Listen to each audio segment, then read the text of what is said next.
নিয়মিত mobile checking চলাকালীন প্রায় 40 কেজি গাঁজা উদ্ধার হয়েছে। সন্দেহজনকভাবে প্রায় 40 কেজি শুকনো গাঁজা উদ্ধার করা হয়েছে। তার পাশাপাশি একজনকে আটক করা হয় এবং এও খবর যে একটি অটো রিকশা থেকে এই গাঁজাগুলি উদ্ধার করা হয়েছে। উদ্ধার হওয়া মাদকের আনুমানিক মূল্য 6 লক্ষ টাকারও বেশি বলে পুলিশ সূত্রে জানা গেছে। এসআই বিশ্বকুমার দেববর্মা এবং তার সাথে অন্যান্য পুলিশ কর্মীরা নিয়মিত টহল ও মোবাইল চেকিং এর সময় নির্দিষ্ট তথ্য পান যে এটি অটো রিকশায় করে বিপুল পরিমাণ মাদক পাচার করা হচ্ছে। তথ্যের ভিত্তিতে দ্রুত অভিযান চালিয়ে সন্দেহভাজন অটো রিকশাটিকে আটক করা হয়। পরবর্তী সময়ে গাড়িটিতে তল্লাশি চালিয়ে 20টি শুকনো গাঁজার প্যাকেট উদ্ধার করা হয়েছে। প্রতিটি প্যাকেটের ওজন প্রায় 2 কেজি করে, যার মোট ওজন দাঁড়িয়েছে 40 কেজি। অভিযানের সময় একজন ব্যক্তিকে আটক করা হয়েছে। আর এই ঘটনার পর আটক ব্যক্তির বিরুদ্ধে মাদকদ্রব্য অনুযায়ী মামলা রুজু করা হয়েছে এনডিপিএস আইন অনুযায়ী। শুনুন কি উঠে আসছে পুলিশের পক্ষ থেকে বক্তব্য।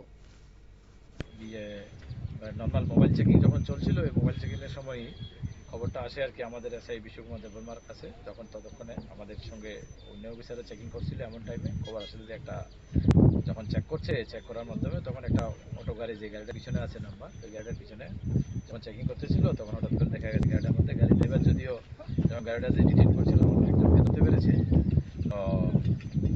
টোটাল এখানে 40 কেজি 2 কেজি ওজনের 20 প্যাকেট পাওয়া গেছে। সাসপেক্টেড উইথ ড্রাই গাঁজা।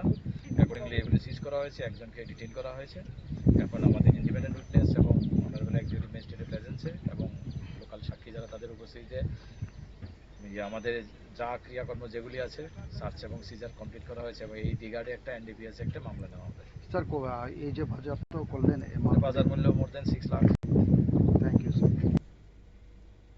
সাংবাদিকদের মুখোমুখি হয়ে বিস্তারিত তথ্য তুলে ধরেছেন খোয়াই থানার ওসি কৃষ্ণধন সরকার এবং তিনি সাংবাদিকদের বলেন যে পুলিশের এই অভিযানে এলাকায় মাদক বিরোধী তৎপরতা আরো জোরদার করা হচ্ছে বলে মনে করা হচ্ছে। পুলিশের পক্ষ থেকে এও দাবি যে রাজ্যের মাদকের বিরুদ্ধে জিরো টলারেন্স নীতি মেনে ধারাবাহিকভাবে অভিযান চালানো হচ্ছে। উদ্ধার হওয়া প্রায় 40 কেজি সন্দেহভাজন শুকনো গাঁজা বাজেয়াপ্ত করা হয়েছে এবং আটক ব্যক্তিকে আদালতে সোপর্দ করার পাশাপাশি পুরো পাচার চক্রের সঙ্গে আর কারা জড়িত রয়েছে তা খতিয়ে দেখা হচ্ছে। নিয়ে নিচ্ছে ছোট্ট একটি বিজ্ঞাপন বিরতির সঙ্গে থাকুন।